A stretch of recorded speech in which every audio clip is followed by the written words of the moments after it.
When you want to be the best, you can't settle for the rest.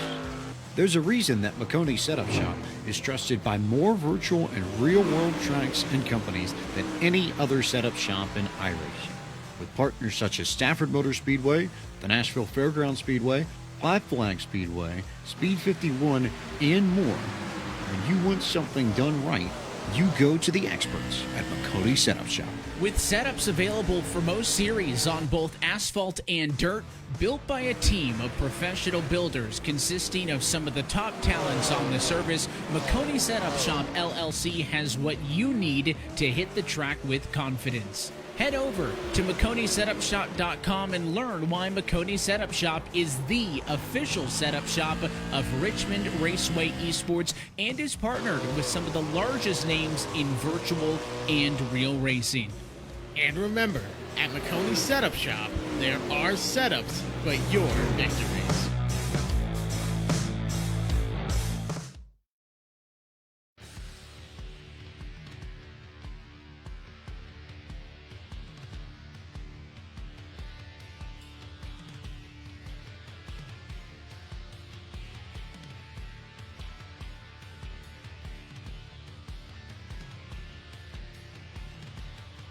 Good evening, everyone, and welcome to the initial broadcast on Maconi Entertainment.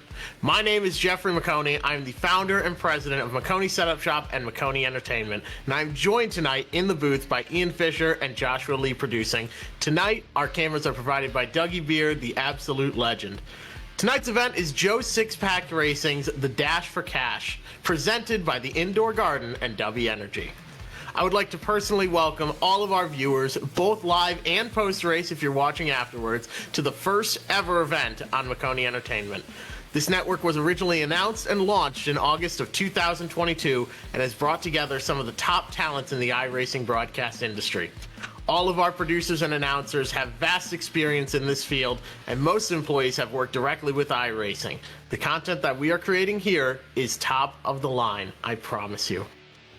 We are bringing this to viewers all around the world, and we will continue to do so for as long as we possibly can. I'm incredibly proud of the team assembled here and know that we will rise to be one of the top broadcasting groups on the service. For myself and the entire team behind the scenes, we thank you for joining us. Now, I would like to introduce tonight Ian Fisher with information on the track that we will see these drivers take on. Well, thanks a lot, Jeff. It's great to be here tonight on Maconi Entertainment's inaugural broadcast. It's an honor for me to be here, and I appreciate the opportunity. But let's take a look at our track facts here. We come to you tonight from the Charlotte Motor Speedway, located in Concord, North Carolina. Jeff, as you know, this is a coveted track for all over racers. This track is near to many setup shops to real-life NASCAR teams, so that, of course, brings an importance to this track in the real life. And you see that importance trickle down into the sim world as well. A 1.5 mile track opened in 1960. Used to be your classic oval configuration, and they reconfigured it into the tri-oval shape that we see now. It's going to lead to some side-by-side racing. You're going to see a lot of lines being used tonight. Should be a great race for us all here tonight. It absolutely will. Like you said, this track is near and dear to a lot of people's hearts. We have a full field of trucks tonight. They are fighting for 125 laps and $150, $75 to the winner. This is going to be a very exciting event. We know that cash can do a lot of things to a lot of people, but I think you have to remember, and I think these drivers will, that it's 125 laps. And to finish first and get the money, you must first finish. Qualifying is almost through here, and Stephen Hamill sits at the top of the board. Yeah, a great lap for him so far, and really a lot of these drivers, you do want to qualify well at Charlotte. You mentioned the race distance, Jeff, 125 laps, so you do have a little bit of room for error.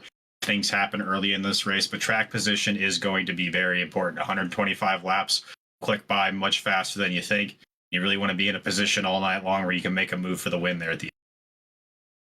Well, you mentioned there's room for error. Not so much. With no fast repairs, any damage that you take on these trucks, which are very aero sensitive, especially at a 1.5 mile track, will hurt you, and you've got to get that repaired. These trucks are one of the most fragile vehicles on iRacing, that some will say.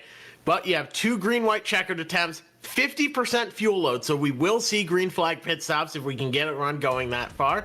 But right now, we are ready to take the grid. On the pole is Stephen Hamill with David Lamaga on his outside. And Andrea Brink starts third, Brandon Gasson fourth, and Joshua Gilbert rounds out the top 5. Starting to his outside is Zachary Nabona Ioniket. I will butcher that tonight. I apologize in advance. Starting 7th, Sean Morissette, Charlie Bursch in 8th, Max Bryant 9th, and rounding out the top 10 in row 5, Alexander Alvarez. In your 11th position will be the 5 truck of James Hines. Keith Taylor will join him on the outside of row number 6 on the 27 machine. Dominic Saccotti in the 27 will roll out P13 with Jace LaForte in the 9 on his outside. Then you have Johnny Barker in the 6 truck and Joey Reynolds making up row number 8. That'll be in your 16th position for Joey Reynolds. P17 is Robert Tayiscu in the 28 machine, and then Mike Elliott on the outside of row number 9 in the 18th position. Number 19 is Raymond Dawu in the 915 truck, and rounding out your top 20, Jeff, is Brandon Gruel in the 21 machine. Starting 21st is Ronnie Derrick, then Michael Moody in a beautiful Maconi Entertainment truck, if I may say so myself, starts 22nd. Eric Delaney 23rd, Luigi Diaz Gonzalez 24th, David Montgomery 25th, Mark Tremblay 26th, Brandon Cunningham 27th, and rounding out the field did not put down times are Mitchell Malone, Chad Rougeau, Gregory Dreas, who is the race control tonight, and Tim Koshiba.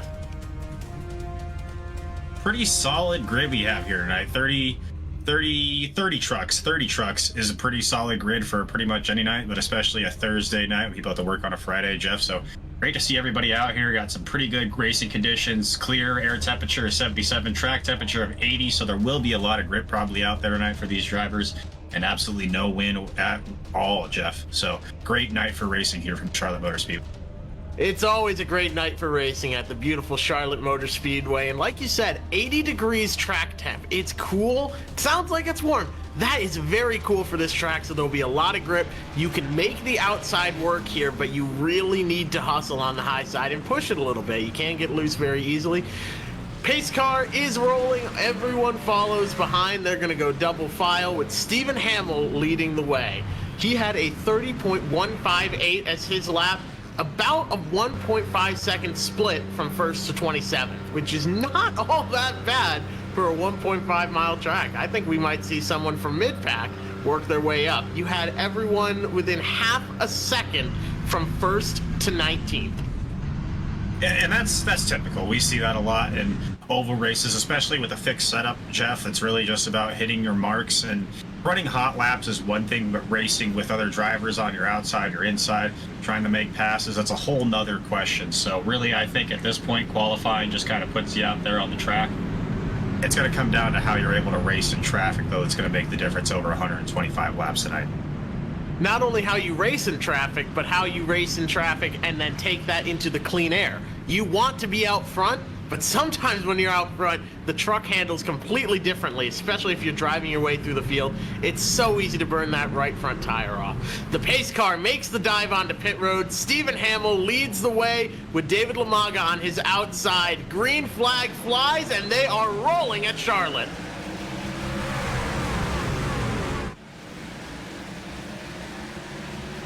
So far, so good for the most part, as it's a top 4 breakaway and then 5th on back. A couple people might have missed some shifts, got all tangled up, but they managed to keep their trucks clean. 125 laps to go, side by side right now for 6th place. Nobody wants to give an inch. You mentioned in the top 4 got off to an early lead there, and Jeff back through the pack, kind of 5th on back. There was kind of a stack up. We had trucks 3, 4 wide going into turn 1, and up at the trioval now you see a few trucks getting together there at the inside of your screen, and that was the difference really for the first 4 trucks and the rest of the field, and why they were able to get out to such an advantage was a lot of stacking up there, 5th on back, Jeff. That is something you want to avoid. You don't want to sit side by side with somebody else. You want to get in there, get the pass done, and get moving. It's so hard on a fixed setup race to really pull away. When you have an open setup, you can make adjustments, you can build a truck to your liking, but fixed setup, everyone has the same thing. So you do not want to sit and waste time side by side when the guy in front of you is pulling away. Looks like a single file line now up to 7th. 3rd place, experimenting on the high side while the leaders hold it on the bottom. That could be the way to go here, as we have one truck looking to go a lap down here shortly. Everyone else is keeping pace. And when you mentioned it so far, Jeff, is how important it is to time those passes correctly and really make moves and complete them quickly, because you mentioned it where you can get all the momentum on the outside side of the racetrack, but once you get into a position where you start to make those passes, you do want to use the inside line, but you kind of have to make that happen in 1 or 2 corners. You can't let that battle drag out 3-4 laps. At that point, you just get bogged down, and then you reel in, guys behind you. They start to catch you, and all of a sudden you have to battle them now, as you kind of see in a battle here between these trucks right here. The 38 machine, I think he's got a different paint than he does on the timing tower, which is always a fun one. So trying to shout that out right there. But you can see what I'm talking about right here, Jeff, how nobody can really get away from each other. And you mentioned with our fixed setup, that's kind of something we're going to see all night long. It sure is, but I'll tell you what, Andrea Brink is doing a great job, has gone from 3rd to 1st, Brandon Gass behind him 4th to 2nd. So those two moving in the positive direction. Our biggest mover that I'm seeing so far right now is going to be the number 9 of Jace LaForte, who has gone from 14th to 8th. And then you have 20th to 14th in Brandon Gruhl. When people move up, though, that means others are moving down. Zachary Nabona Ioniket started in 6th place. He's got heavy right rear damage right now and has fallen back to 25th. It can be repaired, but it's going to be difficult. Up front, though, Andrea Brink is going to have to hold off Brandon Gass, who now has to take on a charge from Stephen Hamill on the outside. There's the momentum, and there's the block from Andrea. He throws that block in the air, gets the 07 tight, who slaps the wall and now has right rear damage. Yeah, and you see how much that affected the 07 machine now falling back on the outside line. That's going to allow the 20 of Birch to move inside of him there, now chasing down the 34 of Logman down the backstretch here. And you see how important momentum is, especially at these 1.5-mile tracks, Jeff. As soon as you lose any of it, you're falling back 5-6 positions at least. When the bleeding starts, it doesn't like to stop, and Brandon Gaston goes to the outside for the lead. He gave a little bit of a bump to Andrea. Maybe showed, I'm not too happy with you out front. I'd rather be there, thanks. He's now riding the middle lane, and he's got so much momentum. Look at that. Burning a little more tire running that top line, but he gets clear. Now, Andrea has to deal with the dirty air. 4th to 2nd, now 4th to 1st goes Brandon Gass. Further back, maybe David Lamaga can make a charge here. As you look on board right now with David Lamaga out of New York in that 34 machine, sitting currently in 3rd position, started in 4th and was all the way up to 2nd at one point, Jeff. So you see right now these top 3-4 drivers, even all the way to the top, looks like 12 trucks right now, all single file, just kind of clicking away laps. You saw the move there by Brandon Gass to the lead a few laps ago. But really, other than that, it's pretty calm right now. Everybody just trying to file in. As we see a move kind of farther back in the pack for 5th place right now. We see one truck dive to the inside, but really, these two drivers right here, this little pack of 4 here is the most exciting action we have on the track right now, Jeff. Everybody else trying to just settle into a groove and take these laps away. Just hold on tight. They are on lap 10 right now of 125. Keep in mind, 50% fuel, no fast repairs. I don't know if we can get a shot of that right rear quarter panel of the 07, but he has some damage there from when he was up battling for the lead.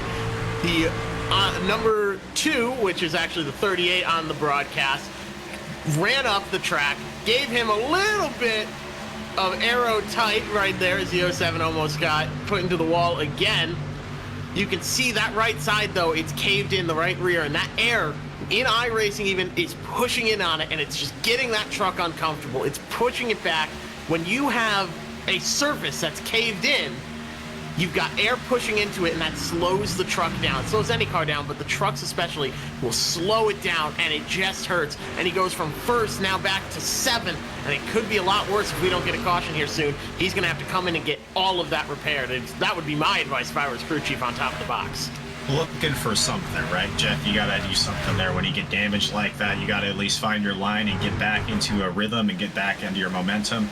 Or like you mentioned, you want a caution so you can kind of get that reset. But who doesn't need a reset right now is the 2 machine, Andrea Brink. As we look at the 37 machine right now of Joey Reynolds, he's sitting currently in 12th place. This is a look back up towards the front.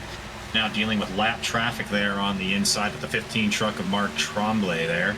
I don't think he actually made the grid, Jeff, which is why he's falling a lap down so early. But you can see right now a little bit of a little bit of drama there with the leaders trying to make their way around that lap traffic, and that is important. You got to manage your lap traffic when you're the leader, Jeff. You kind of mentioned getting that clean air, working your way through traffic. When we get later into these green flag runs, lap traffic is going to be a factor as well. We have a caution on track, and like you said, it is very important. We'll take a look back, and that looks to be right now Jay Hines and Joey Reynolds involved. Replay is incoming here as that 5 truck has a lot of left side damage. So you can see coming off the corner, a little contact, and the 88 checks up. That puts the 5 into the 37 bouncing off the wall, and they come together again. That's a big hit for the 5, though. That will severely damage the front end, probably put it down on power, and that'll really hurt your chances at winning $125 tonight. $150 tonight, excuse me. Well, $125 too. It doesn't help that as well either, Jeff. So you're right there as well. But that was kind of interesting. Obviously, we know what happened to the tree trucks there after the initial contact started. But I'm a little bit curious what caused that checkup. You saw in that onboard shot there, Jeff. There was a big checkup there, and that was really the impetus for that caution. I'm not sure if that was the lap truck that the field was dealing with. But speaking of the field, we got stops right now. We got pit stops going on right now, Jeff. And if you are on track, you're on the lead lap, you are coming in and getting 4 fresh tires. If you nudge the wall, it's okay. That's your mulligan. And now you get to get it repaired. You see a couple trucks already in their boxes. Those are the ones that are damaged. No fast repairs tonight. But if you're the leader right now, or you're up towards the front, you are trying to get in and out as quick as possible without speeding. And it's a 2-tire stop for Mitchell Malone, it looks like, and Andrea Brink. Both going for 2 tires, and I believe Mitchell Malone wins the race off pit road. I'm not sure how much I like a 2-tire call, though, 15 laps in on a 50% fuel tank. Honestly, I love the call, especially if you're farther back in the pack right now. Jeff, do something and get yourself up front, get some track position. You know, if this goes green, we're at least going to have 1 green flag stop, right? So if you're able to get yourself this track position and work yourself up to a big enough gap now, maybe you get yourself that delta later in the race where you make that green flag stop. Now you can take 4 tires and you have fresher tires and you're back on the same strategy as everybody else. So right now, only 15 laps on these Goodyear Eager tires. So I don't think it's a horrible play so far. I think your left sides aren't taking much wear, and I think it's a good play if you're looking for track position at least. If you're looking for track position, I agree that then that is a fantastic move. But if you're running first or second, you don't need to take that risk. An interesting call here by Stephen Hamill. Decides not to repair his damage. He thinks that track position is more important. I'm interested to see how that plays out. Now, that right side damage is not his fault. When he was coming off of the corner, the leader moved up in front of him, got him tight. It's what you do in racing when you are in very aero-sensitive trucks, when you are in the lead and you're trying to hold on to it, and you have the guy who qualified on pole with a big run coming on the outside, you're gonna move up the track, take that air off of them, and it gets them tight. So that got Stephen Hamill tight on corner exit, just caught the wall and damaged the truck. We saw how far he slid back, but it's possible here that he's thinking with this 2 tires, it's going to loosen the truck up, and he might be able to make a run up through the field. So we'll see how this works out for him. And these drivers have had a few laps if you've gotten into contact early to kind of see how your truck is feeling, Jeff. You know in the cockpit if you have damage that you can deal with and you have damage that you can't deal with. So it might be a little bit of a judgment call by the driver there as well. Kind of knows, hey, I do have some damage, but it's not worth it right now to go in and get it repaired. I can manage it. And we're going to see what happens here when we go back to green flag racing. And I think that's an important mindset to have, especially in a one-off race for this, like cash. You're not looking for points or anything like that. You're just trying to win. So you're going to see a little bit different strategies than we do in, say, a points-paying format. Nice job. That is absolutely true. Like I said at the beginning, cash can make people do crazy things. And go for a 2-tire pit stop. I'm all for it. That puts Andrea Brink at the front, Charlie Bursch in second, David Lamaga third, Alexander Alvarez now in fourth, Chase Lafort, who has moved from 14th to 5th, now sits in 5th, Keith K. Taylor sits in 6th, Stephen Hamill in 7th, then you have the 4-tire pit stop of the former leader, Brandon Gass, in 8th, 9th is Mike J. Elliott, and Raymond Dowse rounds out the top 10.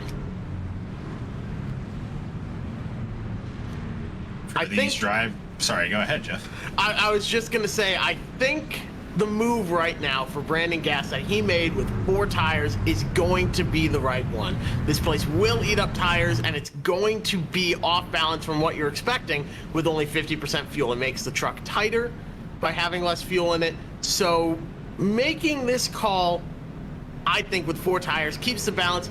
We know he's happy in the truck, right? He had a 10th over second place, and they had 1.2 seconds over third. We know he and Andrea are quick. We know Stephen Hamill, when his truck is good, is very quick. So if he can overcome that damage, he's good. And right now, everyone has come back together, and we're getting ready for a restart. And before we go back to racing here, Brandon Gass, he was the leader before that caution came out, finds himself in the 7th position as right now. You kind of mentioned it. Had to work his way through the field before. Let's see if he can do it again, Jeff. We certainly will. Right now, up at the front, Brink has some connection issues, so that will kick the restart back to Charlie Bursch in second, as the 2 truck is nowhere to be found. But we do have the green flag now in the air, as Bursch is a little slow on the start. Somehow, some way manages to get it going. We have lost the 2. And we've got trouble further back. You see him crashing at the end of pit road, but the track stays green. They're off it. Yeah, I think everybody's on pit road right now, so we're going to say green, Maconi. I don't know what happened there, though. It looks like a couple of trucks just getting together. Maybe we'll get a replay at some point, but up towards the front of the field right now, you've got Birch fighting off the 08 truck of Taylor. He's making a move down to the outside. That's the 46 truck on your screen, the mellow yellow scheme, but Gass there in the 3rd place position, and he's still fighting. He's right there, and he's been in the lead before, so he's going to try to get to these guys going into turn 1, Jeff. He's there, and he's quick. Those 2 trucks involved were the 28 of Robert Tuiscu and Stephen Hamill, now pulling it onto pit road. But Charlie Bursch holding off a challenge from the 46. Keith Taylor wanted the lead. Keith Taylor's got the lead. Brandon Gass, though, now makes the pass for second. A full head of steam coming on 4 fresh tires. Pulls it to the inside. No need for a pass in the grass, but awful close as they're side-by-side entering turn 1. And the pass is complete. The 46 now falling on that outside. Here comes Charlie Bursch behind, and Jace Laforte. We kind of slept on him in qualifying, starting 14th. Raymond Dowse started 19th, and he's up to 5th. Could be a good, like I said, a good night for those mid-pack guys. That's surprising to me, Jeff. You saw Taylor in the run that he got there, coming in at 3 and 4 when he made that pass for the lead, really drove in there hard, kind of pulled a slide job move and moved up in front of everybody there and took the lead. But Gass able to drive back immediately and just storm into turn 1 and take the lead away. And now look at, he's already up to almost his 2nd lead here within a couple of laps. That's incredible, Jeff. It really is, and I think we might have had a second issue now as the 16 is on pit road. So we started this race with 28, and it's been a war of attrition so far, as we are now down to 17 on the lead lap. We had our former leader, Andrea Brink, who is racing with us from Michigan, drop out with connection issues. He's reconnected, but he's currently 4 down. That's going to be a very tough gap to overcome. And Brandon Gass in the lead. Taking a look at this restart, the 07 just spins those rear tires, gets stuck in the wall. 94 then gets involved, and another truck spins down to the bottom there on the inside. So that's 4 trucks wrapped up, and that was row 4 that all of that happened. And look at Brandon Gass now. The 4 tire strategy has pulled 2.3, 2.4, 2.5 seconds on the field.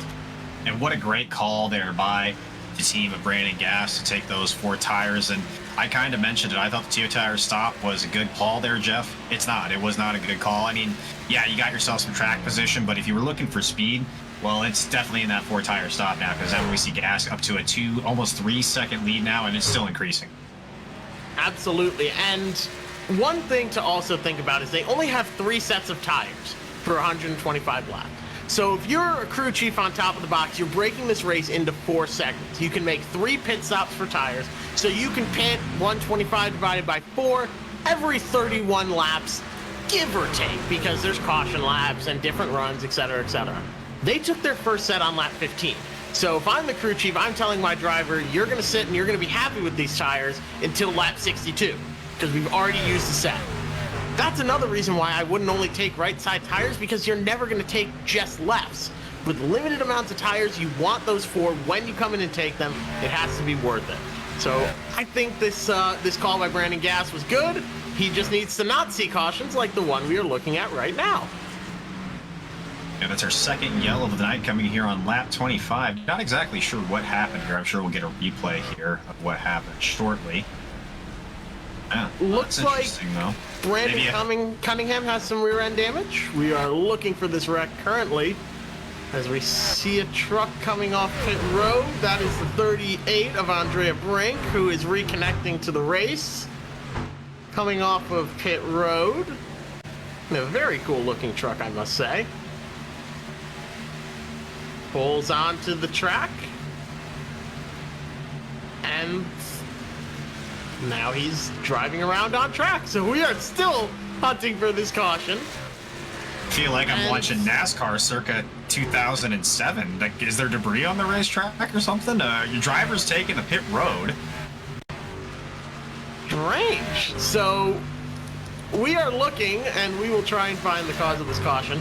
However, pit stops are now underway, and Brandon Gass comes down again. Only 3 sets of tires, and he's looking to take a second set right here on lap 27 of 125. Now that I don't agree with, Jeff. I don't agree with that either. Yeah. If I was him, I would just get back out of the racetrack. And we saw him drive out to almost a 4-second advantage before that caution came out on lap 25. Save some tires. You mentioned that you have the 3 sets of tires for this race, and you mentioned breaking into the 4 parts. Save some tires if you're that fast, and don't even worry about breaking into the 4 parts. Try to stretch those tires and get off the strategy. But a lot of no tire, fuel only stops here, Jeff. So we'll see what happens when we go back to green flag racing. But some interesting pit strategies already. Yeah, and much to the crew chief and me's relief, Brandon Gass seems to have only taken fuel. So he's now going to come out in 3rd. He did not take the second set of tires. He still has 2 laying in the pit. So staying out, though, was Brandon Gruel and Mark Tremblay. So with a 50% fuel load, adding more fuel in will loosen it a hair, but it's still going to trend relatively tight. I think this is the smart move for Brandon Gass. He knows he's quick. He's very happy with the truck, obviously. If you were someone that took 2 tires before, I would certainly come in and take the left sides now, because it's not going to hurt, as we see Mark Tremblay now pull into the pits. And we will get them all racked up, ready to go again. Well, I will say one thing, Jeff. If you were one of those drivers that did take 2 tires on the first stop, you were not wanting this caution to come out when it did. That kind of throws your whole entire strategy out the window. You were looking for a long green flag run and kind of everybody's tires to equalize out, and then you make your green flag stop at that point, get back on the 4-tire strategy. But I think that is the play if you are one of these drivers that took 2 tires and you find yourself in the second caution. Get back on strategy. It was a good idea. Maybe it plays out, but right now it's not going to work for you. Yeah, it's not going to work. Brandon Gruel took 4 tires on the first pit stop and now has not taken fuel this time, so we'll see. He's hoping for another yellow. He's hoping for another 10 laps or so, 15 laps, and then see a yellow flag, come down, fill it back up with fuel with everybody else. Don't take your tires if it's me. I would not suggest taking your tires now until lap 62 or so. And then save a set for the end of the race. I wouldn't take them before lap 100. Matt says lap 93. I wouldn't take them before 100, 105 probably. Well, one thing to keep in mind, too, as well, Jeff, is we have 2 green-white checkered attempts. So however long that last run is, if we do have a green-white checkered, is going to be important. Well, do you save a set of tires there to possibly go in and grab 2 tires at the end of the race? So that's another thing to think about when you're dumbing down pit road early in this race and possibly taking tires. So a lot of things that you can do here. I think we're going to go possibly a couple more. Yeah, lights are still on in the pace car here, so we'll at least go 1 more lap. We're still under caution here, lap 28 of this race out of 125 from Charlotte Motor Speedway. And it's been interesting so far. 1 to go here as the field goes too wide and the lights are out on the pace car. It's been interesting so far, Jeff. It's been kind of a staccato race, as there's not really been a rhythm to it so far yet.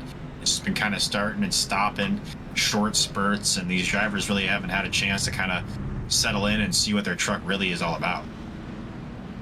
Yeah, they've had about 15 lap runs at a time here in the Joe Six-Pack Racing Dash for Cash. Tonight's sponsors are the Indoor Garden at the indoorgarden.etsy.com. If you're looking for rooted cuttings, succulents, tropicals, plants, pots, soils, etc., anything that you need for an indoor garden, you can get at theindoorgarden.etsy.com.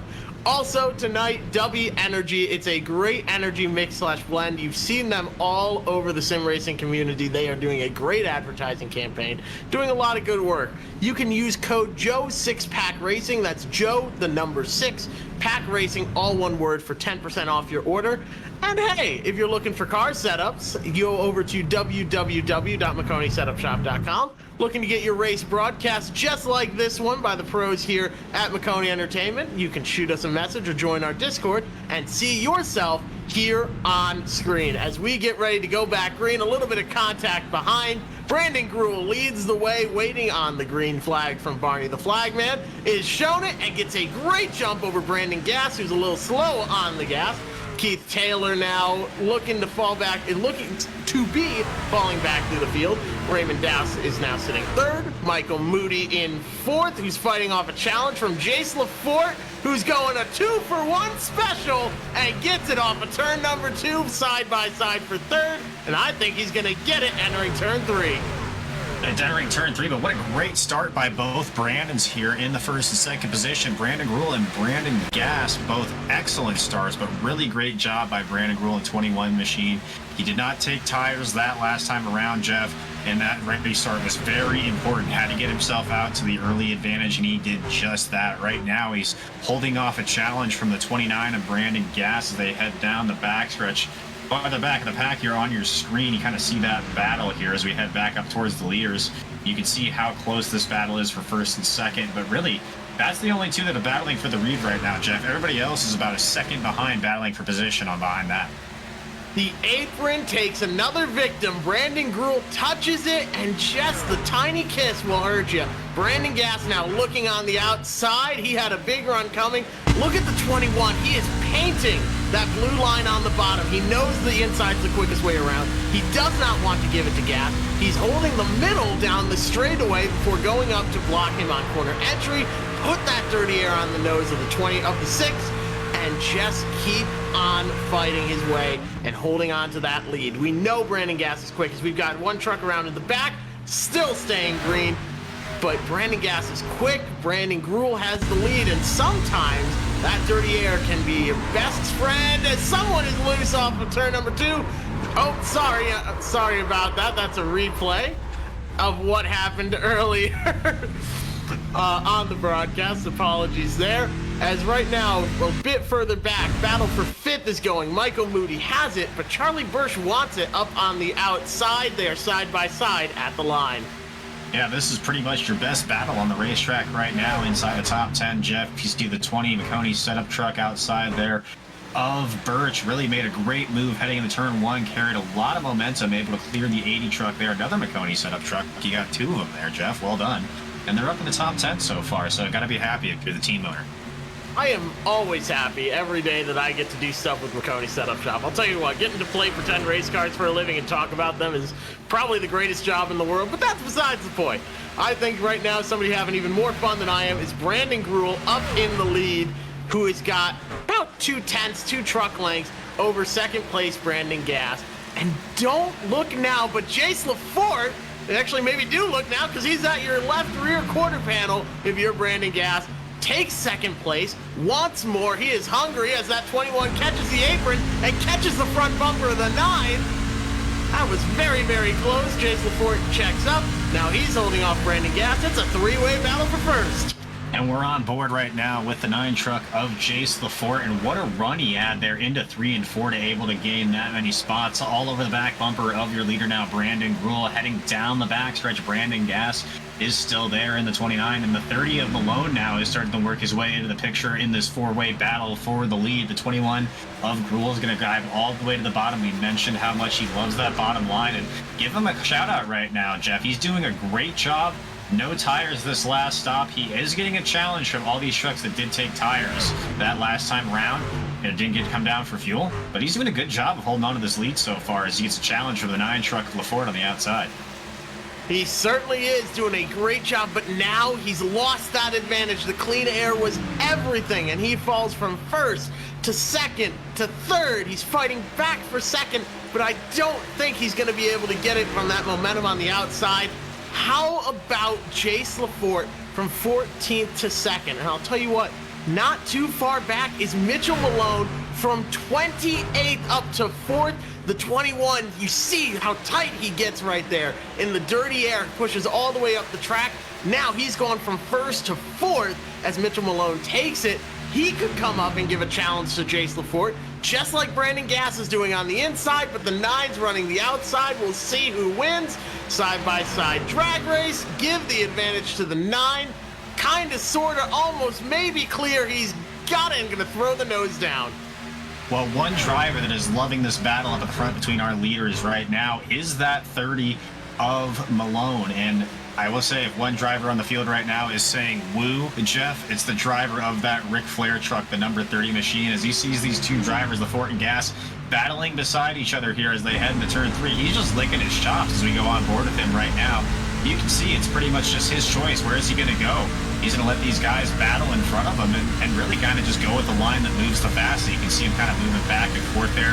Whatever driver gets an advantage on this battle up front for the lead, he kind of goes with it, looks like. That's what's great, is you don't need to make up your mind when you're sitting back there. He's going to say, why not third? Woo! As we are bottom of 3 wide in the 30, entering turn 3 for the lead. The 6 backs out, says no thank you. Jace LaForte says yes please. I'll run that middle line and take the high side advantage. But Mitchell Malone, looking, hunting, licking his chops, wants it in the number 30. He's poking the nose. He says, I'm here. Jace LaForte gives him plenty of room, slides up the track and bobbles. Mitchell Malone slides right on by and is going to take the lead away on 41 of 125 for $150. But the 9 truck of LaForte is battling back. Jace LaForte there not giving up as easily. Kind of got a bobble there in the middle of 3 and 4. That is going to give the lead to Mitchell Malone. But what an aggressive move by Malone there on the backstretch a couple laps ago. Dove to the bottom of 3 wide. You saw the 29 of Gas back out. He didn't want any of that smoke, and now we see LaForte now trying to make the bottom side work on Malone. He's going to get that spot coming off of turn 2 down the backstretch. They'll battle side by side for 3rd and 4th behind him. That was a great move by Jace LaForte there, and now Brandon Gass has fallen to 4th place. Here comes David Lamaga, qualified in 2nd, now sitting in 3rd. And he's watching this battle up ahead, licking his chops, just like the 30 was a couple laps ago. What's great when you're the car behind is you don't have to sit side by side. Let them burn off their stuff. You know that they're going to burn it off. So just sit and wait and be patient. You're within striking distance as we have another change for the lead. Back and forth, one for the other, tit for tat. The number 9 now goes to the inside. Mitchell Malone took the lead. Jace LaForte really wants it back, and he's going to have it entering 3. But maybe a big run coming off of turn number 4 here. We're not even halfway, and we're already swapping. Yeah, right now it's just these two up front, LaForte and Malone, just going back and forth, side by side. And if I was one of these drivers, Jeff, I'm kind of thinking in the back of my head, hey, this is great. I'm loving all this racing up at the front of the pack, and we're doing a great job. Still got a lot of time to go, and this is almost getting to one of our longest green flag runs of the race. Maybe I just started thinking about saving my tires a little bit, but at the same time, we mentioned all night long how important dirty air is, how important that clean air is, and getting out in front. Right now, Mitchell Malone has that clean air. But LaForte's not giving up. He's making that outside line work right now, really making the momentum work as he dives down into turn 1. They'll go side by side again. The 34 of Logma there just sitting again. He doesn't have to worry about it. You mentioned again, Jeff, he doesn't have to worry about burning up his tires. He just have to worry about these two guys wrecking each other, and he can take the lead. You're right, and he's got a little bit of right rear damage on that 34. I don't think it's enough to be worried about, but just a hair. But right now, Brandon Gruel sits 13th. Remember earlier I said he was hoping for a quick caution because we have 50% fuel, and he did not stop on the last time, and everyone else did. He had to come down pit road. He took 4 tires now, so that's 2 sets used for him, and got a full tank of fuel in it. I'm not sure if I would have used my second set there, but what's done is done, and now he's committed. And the only thing that really does for Gruel is it puts you off strategy again. Now you have the 4 fresh tires, but you find yourself a lap down. He does find himself in the lucky dog position right now, Jeff. So if a caution were to come out right now, he would get his lap back. But I don't think he wants to see that if you're the 21 truck of Gruel. You want to see this thing go green. You want to see green flag stop, cycle out, and work your way back up to the front that way. That you do, and this race has been a war of attrition. We started with 28 for $150. We have now whittled our way down to 11 on the lead lap, and we've got a grand total of 15 running, as right now Mark Tremblay goes to the outside of 6, and you have a battle up at the front with, for second place, David Lamaga looking low. He said, okay, enough's enough of sitting back here and waiting and watching. He looks low, not going to be able to get the run off of turn 2, but we saw how hard Jace Lafort was battling. We saw how much he burned his stuff up. I don't know how much he's got left, but Mitchell Malone pulling away now. He's got about 5, 6, 8 truck lengths over second place. And another thing that leads me to believe that Jace Lafort might have burned up his tires a little bit early is you see him starting to run that midline now, Jeff. Let's look on board here with David Lugma in the 3rd position of the 34 truck all over the back bumper of the 9 as they head into turn 1 and 2. And you kind of see that 9 truck there. He went down to the bottom that time to block the 34, but he's been running that middle line. Usually what you start to do when you feel the tires burn off a little bit, especially here at these 1.5 mile tracks, Jeff. Absolutely. You move up the track, you migrate north, just like the birds at the end of the winter, and he is really running that top line. Soon we're going to see him just kissing that wall, I'm afraid, with how tight that truck is starting to get. David Lamaga playing the patience game. He knows he's got better tires. As I say that, Jace Lafort goes down to the bottom, and he's going to defend and use that dirty air to his advantage. Mitchell Malone says, this is great news for me as I'm continuing to pull away. Yeah, he's continuing to sit there, and I think it's going to be the 3rd time that we make this joke, but he's still saying woo up there at the front of the pack now in the 30 truck, that Ric Flair machine, and right now he's just checking out, just driving away to now almost a second advantage over these 2 battling behind him. And we mentioned how nice it is to be that 3rd truck in a battle of 2 trucks in front of you, Jeff, but what's even better is when you're in front of those trucks and you see them battling behind you. Oh, absolutely. When you're the leader and you just keep pulling further and further and further away and you see them battling behind you, man, there is no feeling quite like it. Maybe we can get a good camera view of a rear-facing camera view of that 30 truck so we can see what Ric Flair has to say about this. Maybe we can get it a little further up from our wonderful producer, Joshua Lee, does a great job behind the scenes. And we might be able to see Ric Flair on this number 30 truck. I love it. Ric Flair's loving this gap that he's pulling on the rest of the field. That last lap for the number 9, Jace Lafort, who's now about to hit pit road, was a 32.4. Mitchell Malone, a 32.1. And here they come down pit road. There's Ric Flair. He says, pit now, woo! And here they come, as he almost kind of sort of spins it halfway around. 45 miles an hour here at Charlotte. Oh, and something else I didn't notice, too. It's the Woo Against Cancer truck with the Susan G. Komen Foundation on the rear trunk lid there. So that's pretty cool as well, Jeff. Pretty good cause there on that Ric Flair machine. I'll tell you what, raising money for charity is absolutely something you can get excited about. That is a great stop now for Mitchell Malone. Gets into his box, 4 tires, and he's off and away. I think under a green flag stop, this is where you take your second set of tires for the race. You take 4, absolutely. And now the crew chief is going to be working overtime. So you now have 73 laps left in this race and 1 set of tires left. You're going to have to make another pit stop with 50% fuel.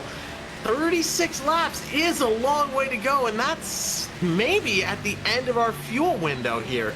They pitted on lap 52, and they last pitted on lap 30. So, or lap 26, they came in and pitted. So that is just under. You're going to have to make a... Ooh, wow, as the 30 got very, very loose and almost spun it, he's going to lose some positions there.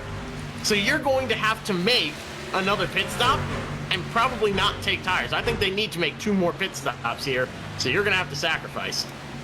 Oh, and you mentioned, too, another different aspect of this is we haven't had a green flag stop yet in this race, Jeff, and you mentioned the 30 truck getting loose there. cold tires, cold track, you're used to running lap times, you kind of settle yourself into a groove with worn tires, you go out there, all of a sudden you have cold tires. It's kind of a shock, and you got to get used to it for the first couple of laps there. It looks like not too much damage there on the 30-minute machine, maybe none at all, but a scary moment there indeed for the 30. Yeah, and part of it is the cold tires, part of it is, the stark difference in grip. I think another thing is it's just the nerves. You just get so nervous and focused that you don't want to make any mistakes. You sometimes hype yourself up into making a mistake. So now pit stops are cycling out. Leader is Brandon Gruhl, who had to pit earlier than everybody else. Mitchell Malone takes second place from David Lamaga in third. A 1.5 second gap. I don't think... I'm struggling to find the advantage for Brandon Gruhl, how he can possibly pull something out here that'll really work well for him. I think he's really in some trouble. He's not in a great position right now, Jeff, but anything can happen, and it's still a long race. We only got 56 laps completed of 126, so as you mentioned, we're not even quite halfway yet. And yes, he's not in a good spot right now, but a lot of laps left in this race. Maybe get yourself on an alternate pit strategy again and try to make some of those spots back up. You do have the confidence, though, as the 30 machine moves underneath below him. He'll take the lead, Malone there, Mitchell Malone. But you do have the confidence, though, that you've ran up front all day. Maybe you did it by some pit strategy, but you've still been up there. You've been one of the leaders of this race, and that goes a long way for your mindset, Jeff. It absolutely does. And I just had the thought, maybe the realization, some of those drivers took 2 tires on the first stop, right? And we were saying, oh, it didn't work, et cetera, et cetera. And big advantage right there at the beginning when that happened was Brandon Gass, who took 4 tires, who just now said he took 2. But if there's drivers who have taken 4 tires on every stop, they're going to be completely out of tires when they make the last 2 pit stops.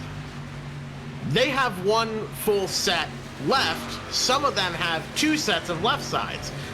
I'm wondering how much of an advantage that they will have if they just put left side tires on. I personally have not tried that strategy in iRacing. I've never been in a position to have to try it, but that could be interesting to see later on. Maybe it will give them an advantage. And you're just kind of looking to get yourself off strategy from the rest of the pack. That's all you can do early in a race, and then kind of see how it shakes out for you when you go for those differing strategies. And that's kind of important to keep in mind there if you find yourself in a position where your strategy isn't necessarily working right now. You mentioned before, there's a lot of time left in this race. You can still work your way up to the front.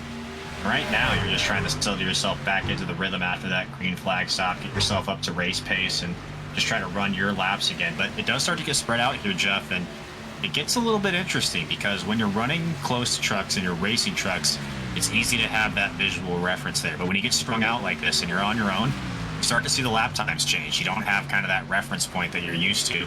And it's really harder to drive alone out on this track than it is to drive in traffic sometimes. Yeah, because then you're pacing yourself and you are managing everything about it. You're not basing your times, your line, your anything off of the other people around you, which can be an advantage. So now everyone is sort of spaced out in clean air. So maybe that'll work out well for them. Speaking of clean air, I will say a plant's favorite thing alongside water and sunlight is some good oxygen. And if you are a big fan of plants and have your own indoor garden, you can head over to theindoorgarden.etsy.com and get everything you need for rooted cuttings, succulents, tropicals, plants, pots, soils, anything that you possibly need for an indoor garden, you can find at theindoorgarden.etsy.com. Be sure to check them out. They are a sponsor of this awesome racing here tonight, helping to make these drivers $150 richer over the top 3. And when they are at the end of this race and they are feeling all worn out, maybe they will have a nice scoop of W Energy mixed into their drink. It is a great energy mix and blend. You can find it at www.w.gg.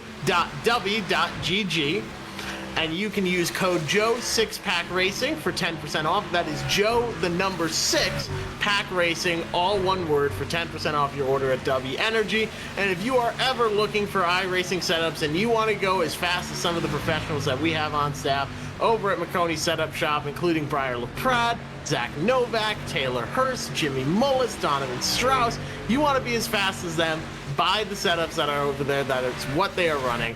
They do some awesome work at Maconi Setup Shop, so check it out at www.maconisetupshop.com. And if you want to see yourself out here on track with you and your friends, taking it to victory lane, be sure to reach out to Maconi Entertainment. We appreciate everyone that's watching here tonight for our inaugural event, our first ever race here on Maconi Entertainment, what will be the first of many. So thank you to all of our live viewers. Thank you to everyone who's tuning in after the fact and watching back, to seeing who will take home the $150 in just 60 more laps. Poised to do it is Mitchell Malone. He's the fastest truck on track by half a second per lap. He is absolutely hauling the mail. He is holding nothing back, and he's got a 6.8 second lead over second place Brandon Gass, who has been very quick all night. In third, Brandon Gruhl, who is probably going to be making a pit stop here sooner rather than later. As he pulls down pit road, the broadcaster's curse strikes again, and I call it perfectly as Brandon Gruhl comes down pit road. Chase Lafort now moves up to fourth, David Lamaga in fifth, Charlie Bursch in sixth, and Brandon Cunningham in seventh, Zachary Nabona Ionaket in eighth, Eric Delaney in ninth, Mark Tremblay 1 lap down in 10th. Then you have Raymond Dowse in 11th, Mike J. Elliott 12th, Johnny Barker 13th. Robert Tuiscu has disconnected from the race. He sits in 15th now as Brandon Gruhl cycles his way back out. Behind him, Luigi Diaz-Gonzalez, Keith K. Taylor, Joshua Gilbert, Sean Morissette, and Andrea Brake, who is so quick and leading from the beginning. It will finish out tonight in 20th. Stephen Hamill qualified on the pole and had some very rough luck in 21st.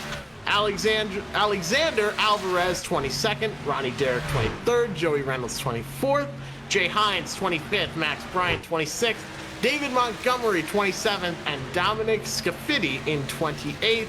Gregory Dreas working race control tonight will round out the field in 29th on the scoreboard, but he has been working hard to bring all this action to you.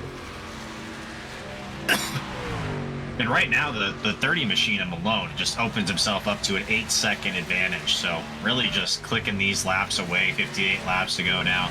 Been a dominant run so far for the 30 truck this evening, and he continues that. You see he started 28th and gained 27 positions there, Jeff, and finds himself all the way up in first place. And while we're talking about our leaders, I do want to kind of point something out that happened on our last round of pit stops that has made kind of the difference here in our battle for the lead. The 9 truck of Lafort there. Jace Lafort, you see him down in the 4th position now.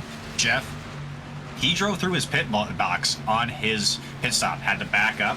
Now you find himself back in 4th position, and not only in 4th position, he's about almost 15 seconds back from the leader right now. So that time on pit road, incredibly important, especially green flag pit stops. It absolutely is, and those mental mistakes are frustrating. They're so easy to make. But the biggest thing is it's so easy to let it compound, and it just gets worse and worse and worse because you're so busy beating yourself up sometimes that you make another, and then you're going, oh my gosh, I can't believe I made 2 in a row, and then it's 3 and 4 and 5. It's so easy to do. But Jace Lafort looking to rally back in 4th place right now as he's running up towards the wall. It looks like that truck is really, really struggling with how tight it is for him. But someone who's not struggling, again, our leader, Mitchell Malone, up there in the 30 truck, he is just continuing to click off these laps as we have a yellow flag out. I heard one truck spinning. You see the 44 there sideways across the start-finish line. He'll pull it, get out of traffic. Love to see what happened there. If I had to take any kind of guess, I would assume he got loose off 4 here. The opposite. He actually got tight off of 4. So this is Luigi Diaz-Gonzalez.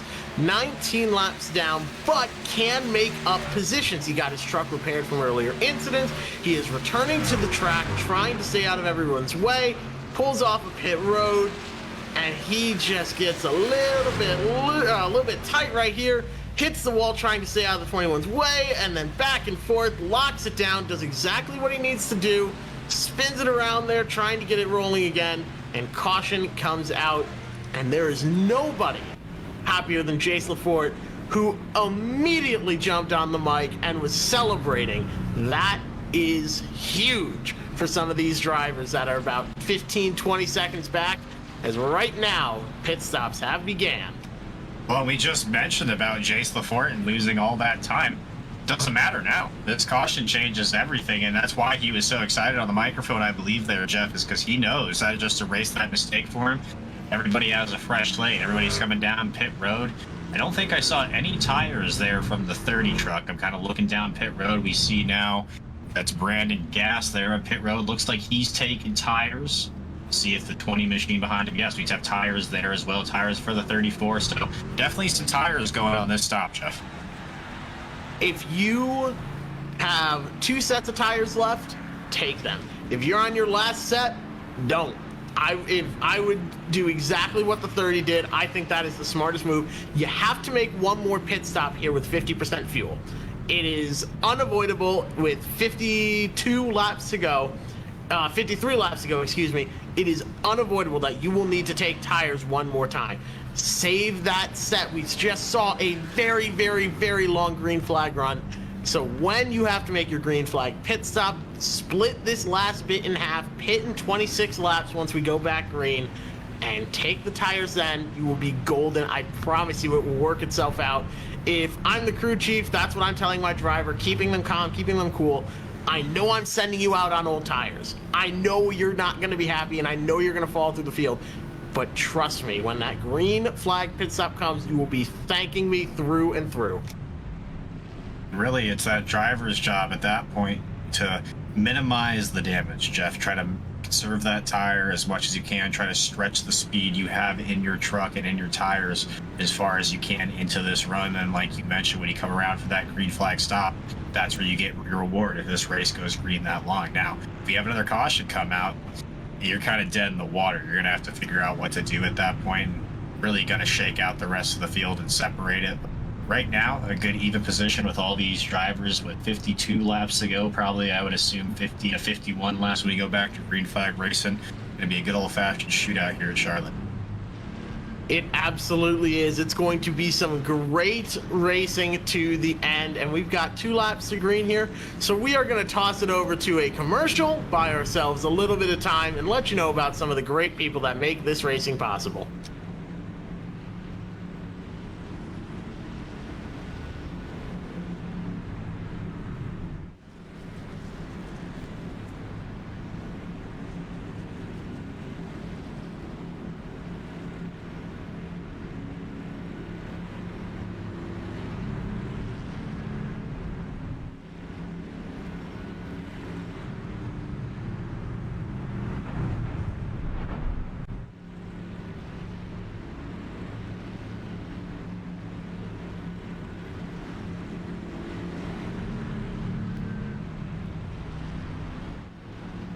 When you want to be the best, you can't settle for the rest.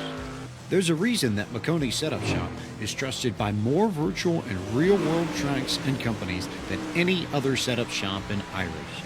With partners such as Stafford Motor Speedway, the Nashville Fairgrounds Speedway, Five Flags Speedway, Speed 51, and more. When you want something done right, you go to the experts at Maconi Setup Shop.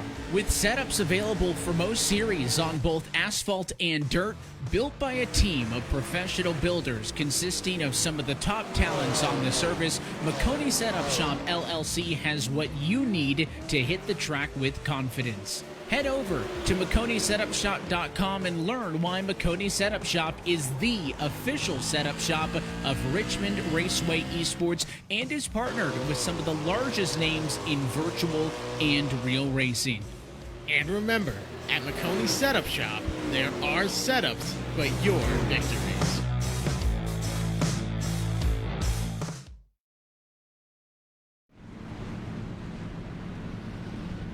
Alongside Maconi Setup Shop here, we have the indoorgarden.etsy.com and W Energy over at www.w.gg,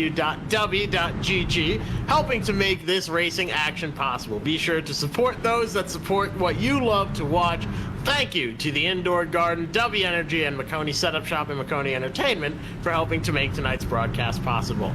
Brandon Gass leads the way coming off turn number 4. Pace car dives for cover on pit road. He knows what's best as the green flag flies, and Brandon Gass gets a great jump over Jace Lafort in second, who is bobbing and weaving back and forth trying to get control under him. Michael Moody now third, fighting off David Lamaga on the outside in fourth. Charlie Birch in fifth, and Mitchell Malone now works his way into sixth place. No tires that pit stop, but let's see what he's able to do. And look who's back up at the front of the field, the 29 truck, the 6 truck on your screen. Brandon Gass works his way back through the field, and the second position is the 9 of Jace Lafort after that mistake we were talking about before we went to break, and Lafort gets a huge run on the outside, taps the outside wall. Gass is loose too. They're going to go 3 wide in the turn 1. We'll see what happens here. The 20 truck getting squirrely as well. Mitchell Malone trying to work the bottom side. I'm not exactly sure what happened there at all, Jeff. Everybody just kind of got crazy on the front stretch, and that shuffled everything up at the front of the pack. Yeah, a little bit of chaos, a little bit of mayhem. Maybe we can get a replay of it as Brandon Gass now falling to the field. But the 80 fan favorite in the chat, Michael Moody, takes the lead. David Lamaga wants it, though. Let's see if that 80 started 22nd can keep this first place spot running the middle. A little bit low looking action there as David Lamaga now looking to the inside, but not quite enough. Maybe he'll get there for corner entry and be side by side, but a lot of momentum on the outside. And with Michael Moody, the classic Darrell Waltrip quote comes to mind. Where did he come from? We haven't seen Moody up in front all this race. All of a sudden, when that kerfuffle came out down the front stretch, finds himself in P1, now battling for the lead here with Lamaga in the 34 truck and the 20 behind him of Charlie Birch. Those 3 drivers now battling for the lead. Lagama is able to get a little bit of a gap now as they go down the backstretch side by side for second and third between Birch and Moody behind him as they go into turn 3, Jeff.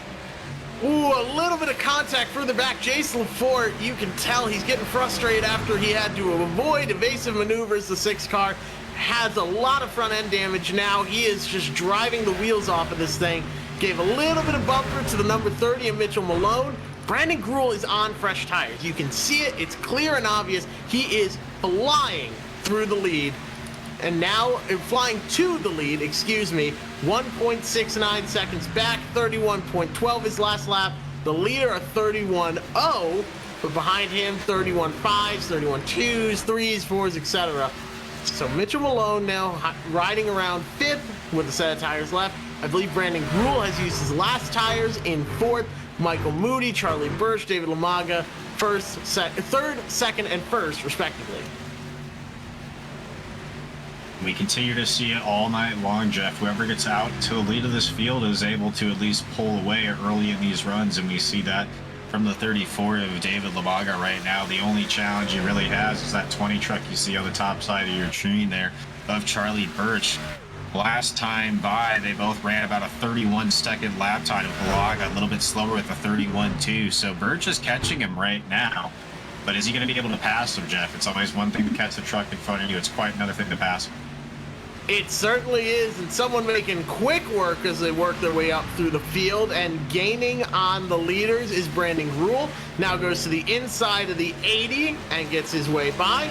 Up front, Charlie Birch still just stalking his prey behind the number 34 of David Lamaga. Charlie Birch wants that lead, but he knows they need to make one more pit stop. He knows Lamaga is quick, and he knows that he needs to take care of those tires and be fast over the next 43 laps if he wants to win this and take home the lion's share of $150.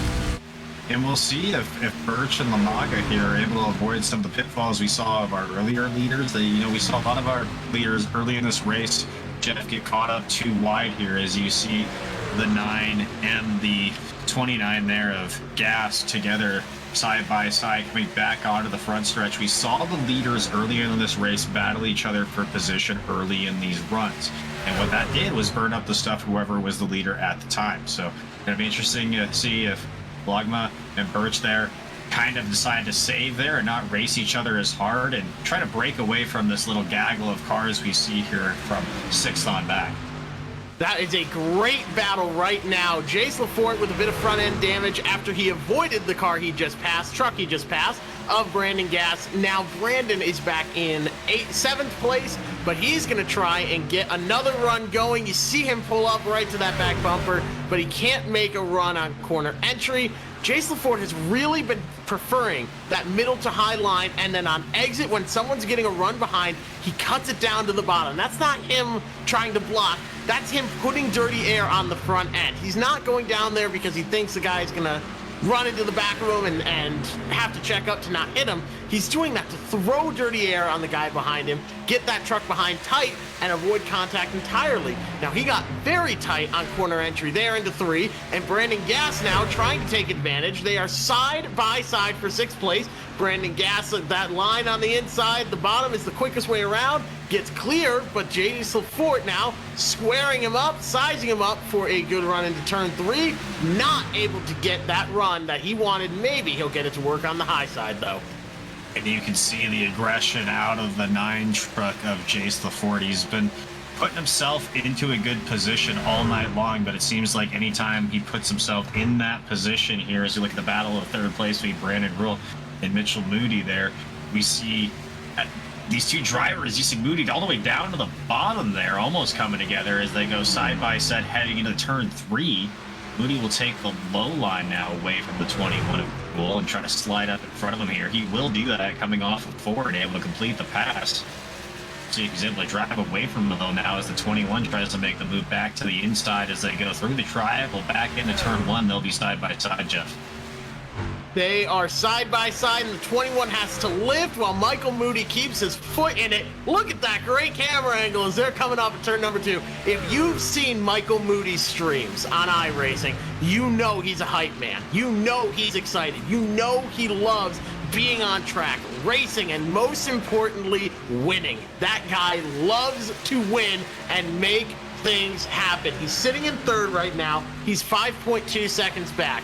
But if it comes down to someone who's hungry, who wants it, who's going to do whatever it takes to get himself to the lead, given the opportunity, he is going to do it. If there is a late race, green, white, checkered, and he's got to battle it out, I would put all my money on him because he is hungrier than anyone I have ever seen. He's got 3rd place. He's holding off Brandon Gruel on fresher tires, who has been quicker than the leaders lap after lap.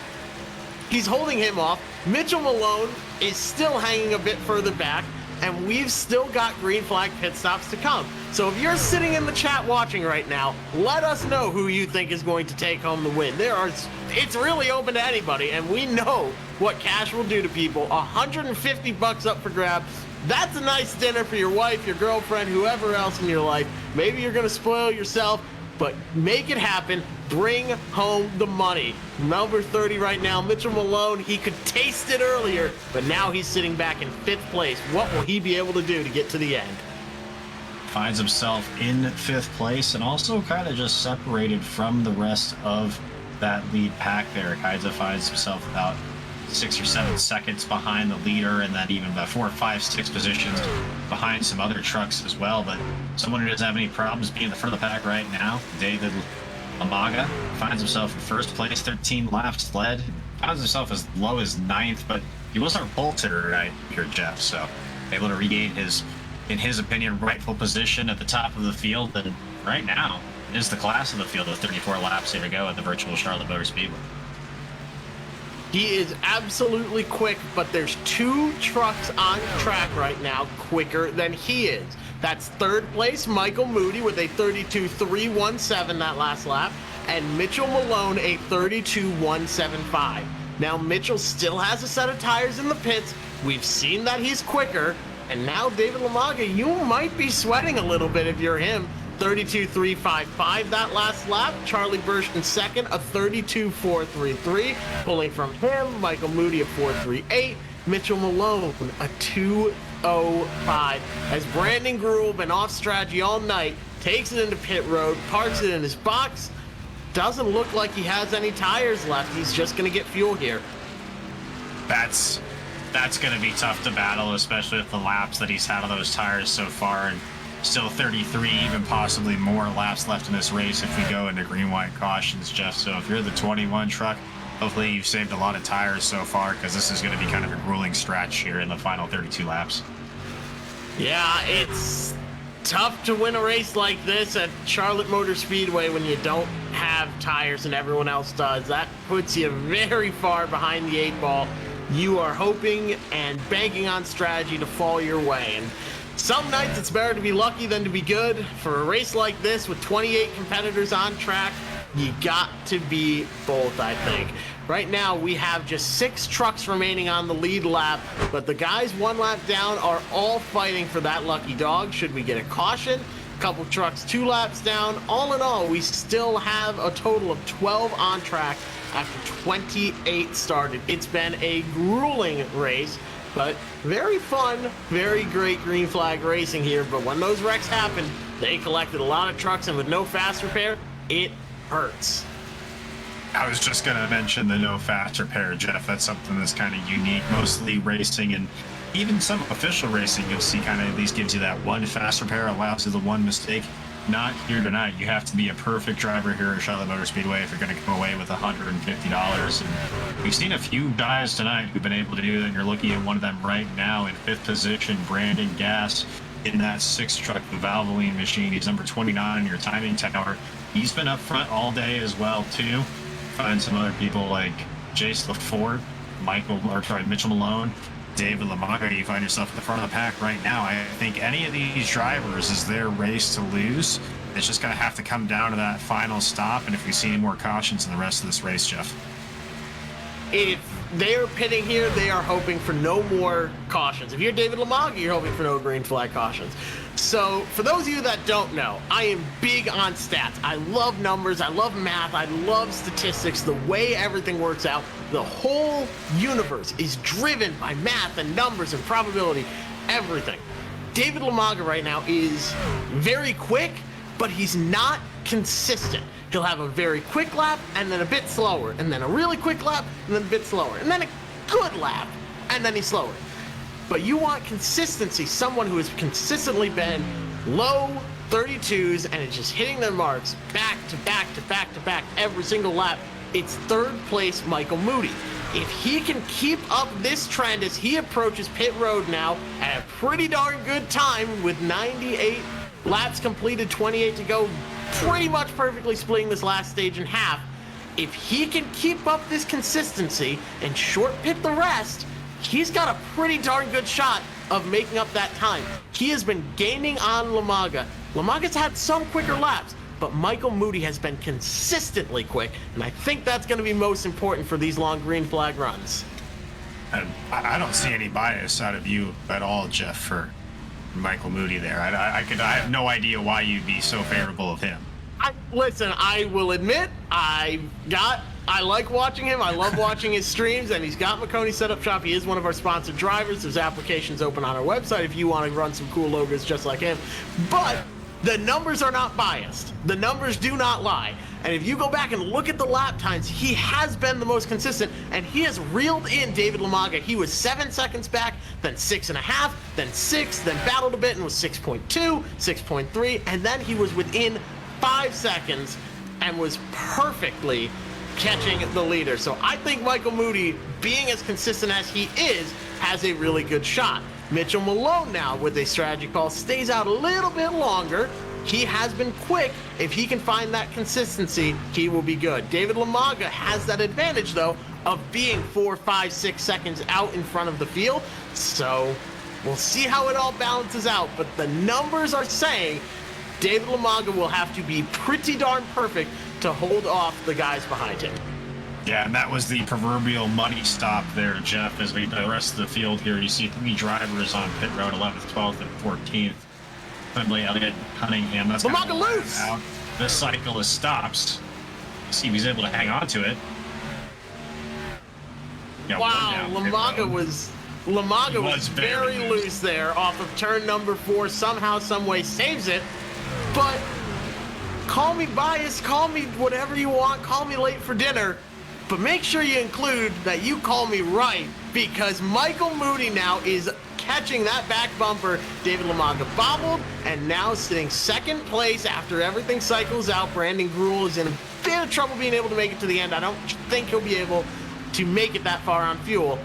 But Michael Moody went from 6.2 to now just 0.3 back. When you mentioned as well the 30 of Mitchell Malone, he's been another one of those that's been able to write down those really fast lap times. So I think you're absolutely correct, Jeff. If you're looking for a battle, it's going to be the double M battle. It's going to be Michael Moody and Mitchell Malone battling out for possibly supremacy here at Charlotte Motor Speedway tonight. Lamaga does have the lead right now, but you kind of mentioned it, the inconsistency right now is biting him, and you can kind of see right now the 21 of Brandon Gruhl, those tires are just kind of giving up on him, and the rest of the field is driving by him right now.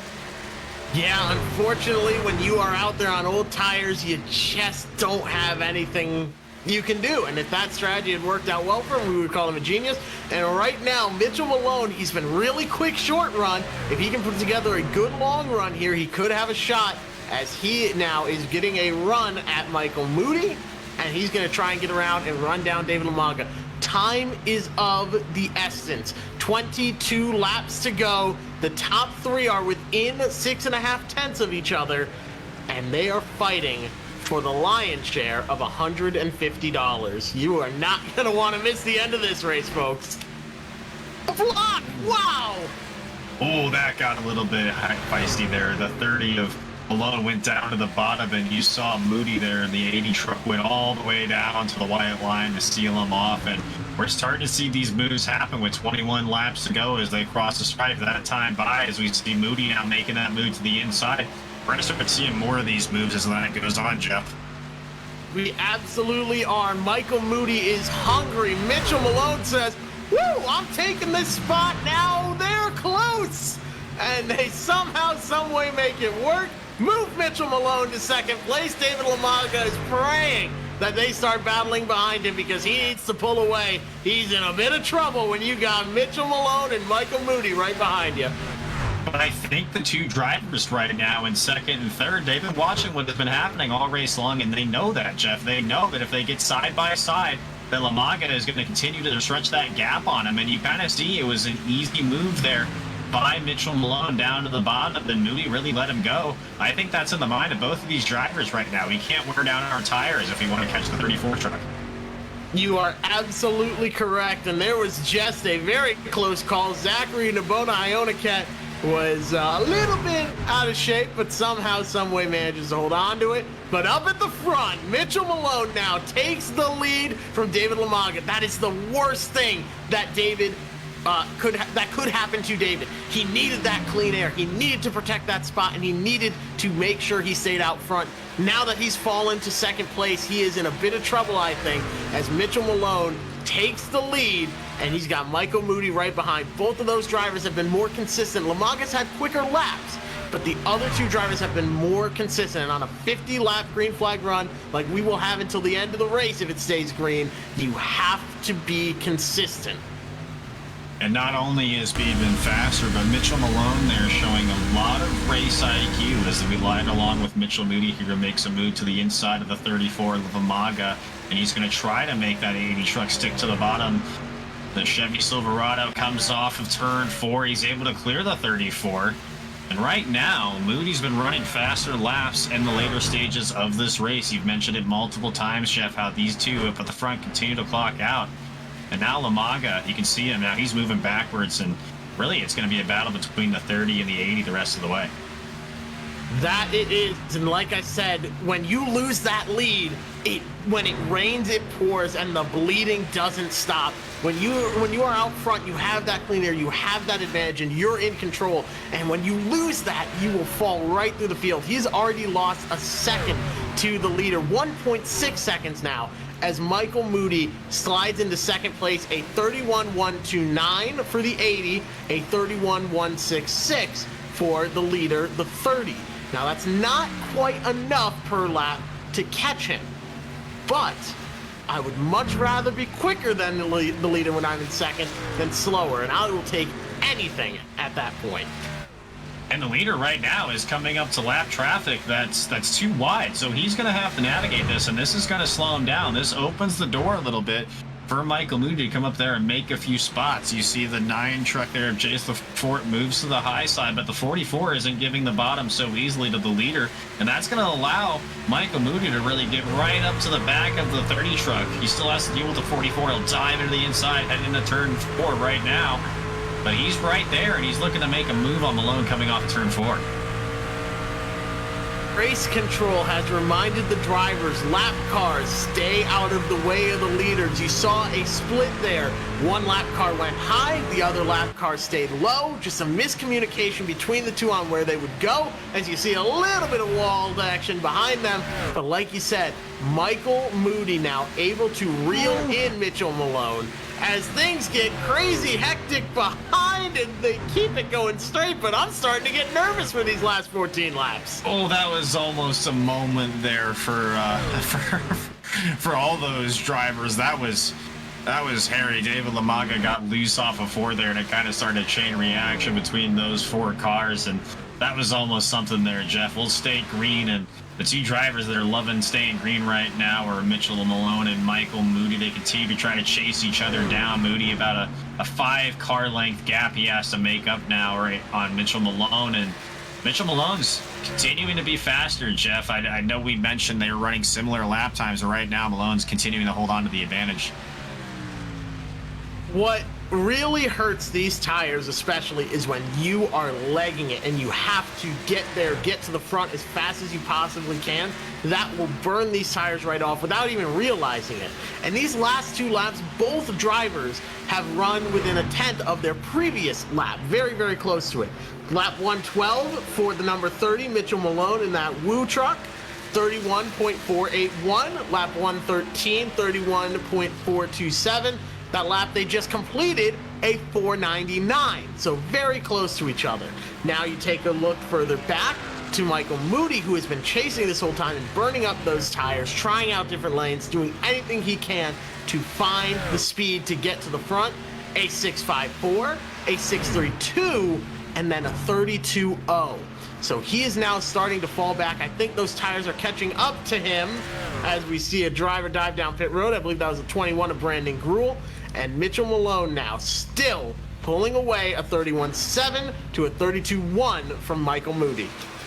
And 9 laps to go this time by for Mitchell Malone, finds himself in the catbird seat and continuing to drive away from Michael Moody. And yeah, you mentioned it, Jeff. It seems like the tires have just fallen off on that 80 Maconi setup shop Chevy Silverado. Excuse me, that was a lot of S's there to try to pronounce all at once. So 9 laps to go here for Mitchell Malone, and unless we see a caution, I don't see really anything that Michael Moody can do to chase him down right now.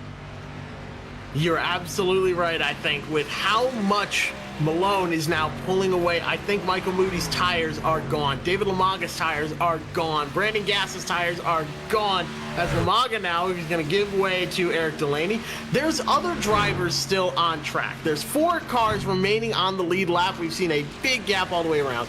But there's still 13 cars out on track driving, battling for position. So we're seeing all these different battles going on. We're seeing these different strategies as Brandon Gruel almost gets into the wall in front of David Lamaga. And we get very close right there, but no harm, no foul. Look at the gap growing for Mitchell Malone. And there's no feeling quite like it when you're the leader and you're driving and you see that truck behind you getting smaller and smaller and smaller. Frankly, I think the one thought going through your mind is, woo! I was I'll be honest, I didn't think you were going to go for the woo. I thought you were going to say something like, conserve your tires, don't make any mistakes, and drive a smooth line, which is what Mitchell Malone has to do if he wants to be wooing here in victory lane at the end of the night from the virtual Charlotte Motor Speedway, and still doing a great job putting down consistent lap times. You see in our timing tower now, the gap continues to grow to Michael Moody, and really just driving away with this field right now, just taking kind of an extended victory tour here if you're Mitchell Malone, but anything can happen here in the next 6 laps, and we've seen crazier things happen on the iRacing service. Self-spins are a thing that do happen, especially as those tires start to wear, Jeff. You know, if I had $1 for every single time that I've done something unbelievably stupid while leading a race, I might be able to match the prize purse of this year. $150. Now the winner, is gonna take home 75. Second place, still a good payday with 50 bucks, and third place, $25.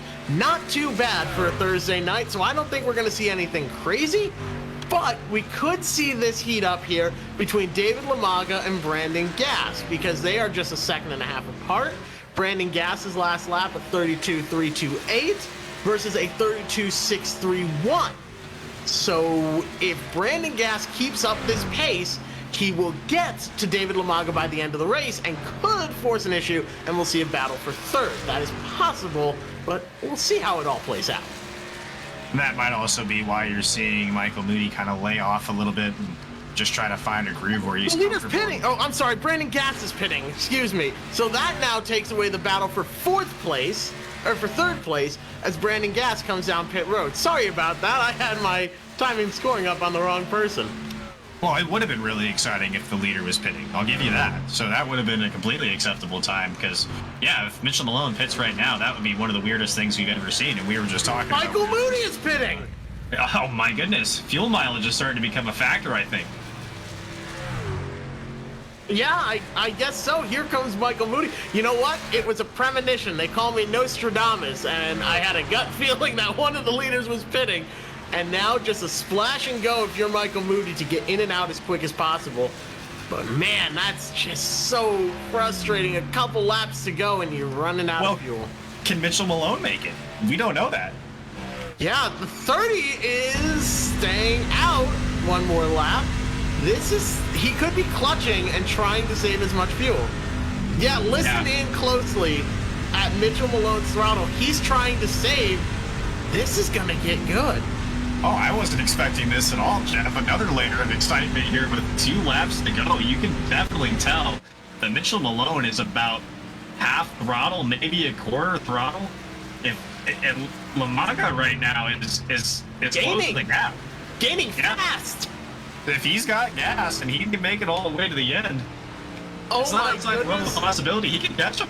Was Lamaga saving fuel? Do you think he might have just realized early on in the run? Now we are getting close here. White flag is in the air. 4 seconds separates them. Does Mitchell Malone have enough? If that truck starts kicking, he could be in trouble. Oh man, this reminds me of 2008 in Michigan, where Mark Martin found himself in third base. Lamaga, I don't think is gonna. The 30's kicking. The 30's out of fuel. Oh man, Here comes. is down. Wow, Michael Moody then gets his lap back. But what a race to the end, as out of nowhere, David Lamaga with the big brain strat runs out of fuel coming to the line.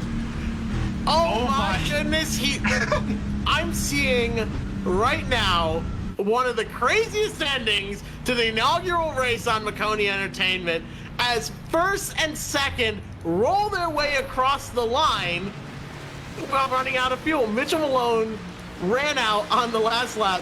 David Lamaga ran out off of turn 4, and Michael Moody played it safe and came down pit road and comes home third. Unbelievable. I was not. Okay, we talked about tires all night long, Jeff, and we did talk about the fuel strategy, the half fuel that these but I did not know that was going to come down to fuel mileage like it did. And what an unlikely win for David Lamaga. He must have been saving fuel, Jeff. He must have known something we didn't know. Absolutely, he had to have been saving fuel from the beginning. Because you saw as soon as he lost the lead, he started falling back, and he was immediately a second and a half back. I think immediately he started saving fuel. But we'll get the full story. Stay in and stay tuned, because we are going to talk to these top 3 finishers. But David Lamaga is your winner here tonight. The 34 truck with fuel strategy and a fantastic move to the end, saving enough, gets the pass done in 3 and 4 when the 30 runs out of fuel. Mitchell Malone finishes second. Michael Moody, having to pit at the end, finishes third. Brandon Gass in 4th. Jace LaForte in 5th. Eric Delaney finishes in 6th, Charlie Bursch in 7th, Zachary Nabona Ionaket in 8th, Raymond Dowse in 9th, and Mark Tremblay rounds out your top 10. In 11th, Brandon Gruel, after the night that he had, comes across in P11, 4 laps down. The rest of your field is 34 laps or more down, with Luigi Diaz-Gonzalez out of New Jersey finishing 12th, Mike Elliott in 94, 13th, Braden Cunningham 14th, Johnny Barker, in the 6 truck 15th, Robert Tazikus 16th, Keith Taylor 17th, Joshua Gilbert 18th, Sean Morissette 19th, and Andrea Brink rounds out your top 20. In 21st, Stephen Hamill, who started on the pole and had some rough luck early on after he got the air taken off his nose, catches the wall, finishes 21st. Alexander Alvarez, 22nd. Ronnie Derrick, 23rd. Joey Reynolds, 24th. Jay Hines, 25th. Max Bryant, 26th. David Montgomery in 27th. And the last of our drivers, Dominic Scafidi in 28th. The other drivers in the field did not start the race or were working race control. What a phenomenal run to the end, as David Lamaga got some help from a good friend getting it over to the start-finish line at the finish. Ladies and gentlemen, we will be talking to the top 3 finishers that we can gather as David Lamaga brings it to a stop at the start-finish line. But Ian, while we wrangle everyone together, any thoughts on what we just witnessed? I said it before, and I'll say it again. I did not expect this race to come down to fuel mileage, and maybe that was a little bit of bad foresight by you and I, Jeff, but we talked all night long about how tires were going to matter. You had to manage your tire sets and really use those to your advantage. We never really talked about making sure that you stretch the fuel mileage to the end, and I think one driver that had that thought in mind was the 34 of David Lamaga, and you mentioned it. As soon as he gave up the lead, he started saving. You saw him fall way down. But at the end of the night, he was able to hang on for just enough fuel, too. He ran out of fuel across the line and is out of fuel right now, but he's in victory lane. So that's all that matters. Somehow, some way, he manages to get it done. We have the 3rd place finisher here with Ian, Mr. Michael Moody. How's it going? Michael, what a great run for you tonight. Found yourself in P3 at the end of the night. But let's talk about the craziness on the last lap there. Did you expect this race to come down to fuel mileage? Because Jeff and I were just talking. We did not see that coming at all. I'm going to be honest, no. I thought for sure with all the lap cars getting shuffled around, people coming on and off the pit road, I thought somebody was going to get just straight up ran over. Especially with just the speed that these trucks carry, like the difference in speed between old tires and new tires. It's just I definitely thought somebody was going to get ran over. Pitting on lap 100 and having to pit on lap 122 was quite painful. But we still came home P3, so that's not too bad. Still in the money. And you mentioned a little bit the speed difference between trucks and how maintaining the speed was such a huge, vital aspect to this race. You had a fast truck tonight in your 80 Maconi setup shop, Chevy Silverado, but you really came on during the second half of that race. Was there something that you found as the night went on, or was it just the temperature change and you liked the truck a little bit?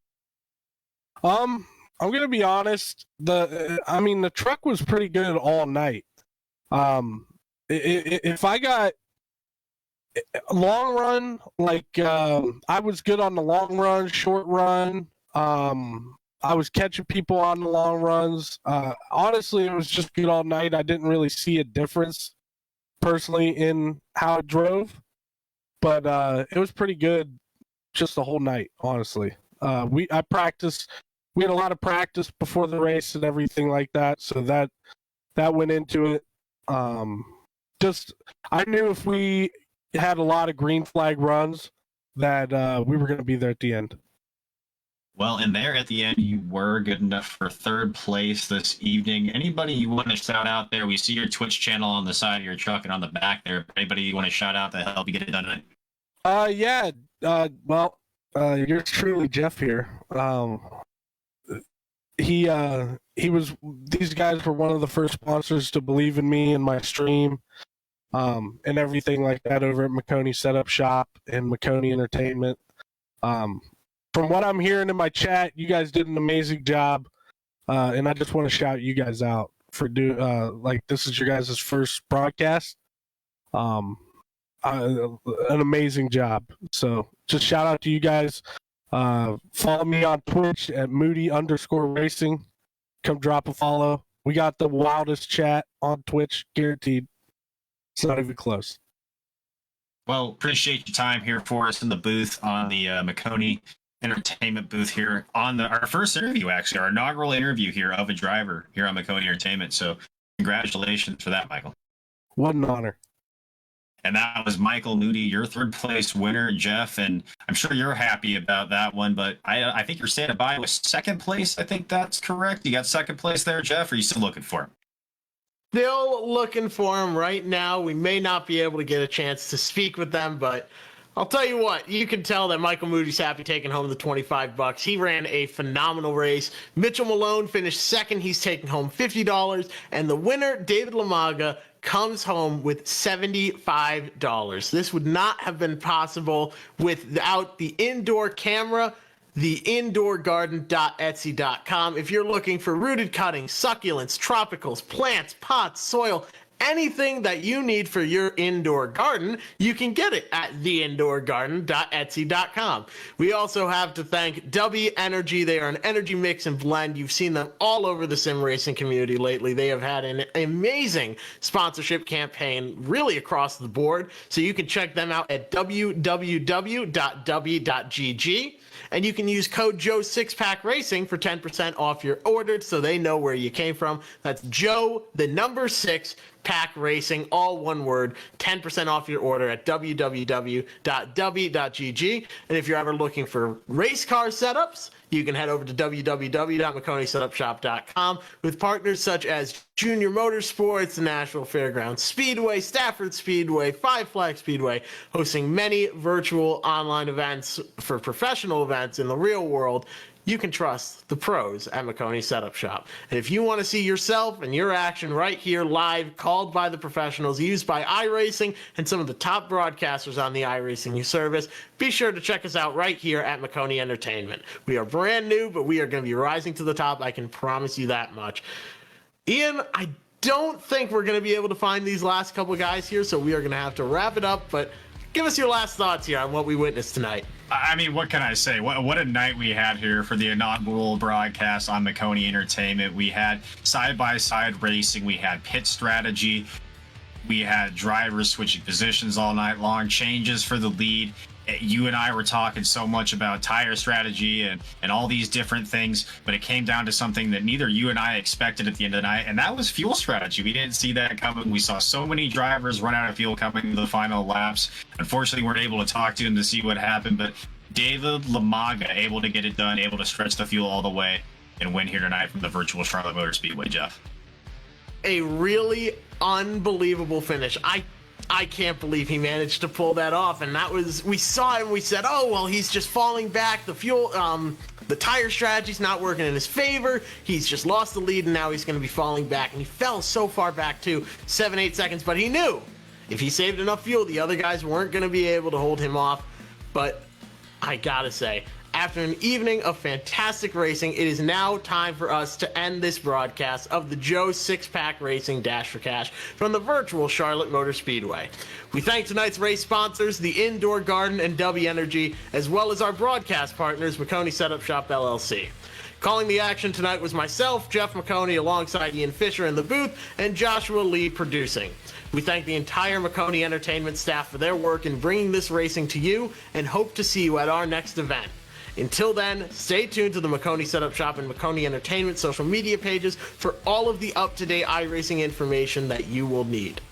This has been a Maconi Entertainment production, our inaugural Maconi Entertainment production, and we wish you all a good night.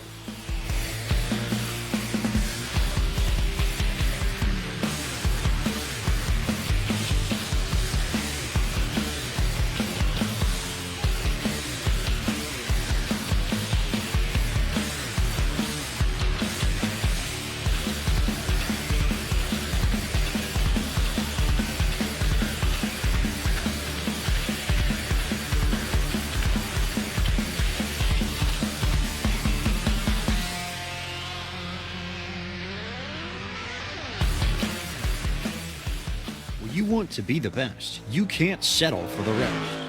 There's a reason that Maconi Setup Shop is trusted by more virtual and real-world tracks and companies than any other setup shop in iRacing. With partners such as Stafford Motor Speedway, the Nashville Fairgrounds Speedway, Five Flag Speedway, Speed 51, and more. When you want something done right, you go to the experts at Maconi Setup Shop. With setups available for most series on both asphalt and dirt, built by a team of professional builders consisting of some of the top talents on the service, Maconi Setup Shop LLC has what you need to hit the track with confidence. Head over to MaconiSetupShop.com and learn why Maconi Setup Shop is the official setup shop of Richmond Raceway Esports and is partnered with some of the largest names in virtual and real racing. And remember, at Maconi Setup Shop, there are setups, but your victory.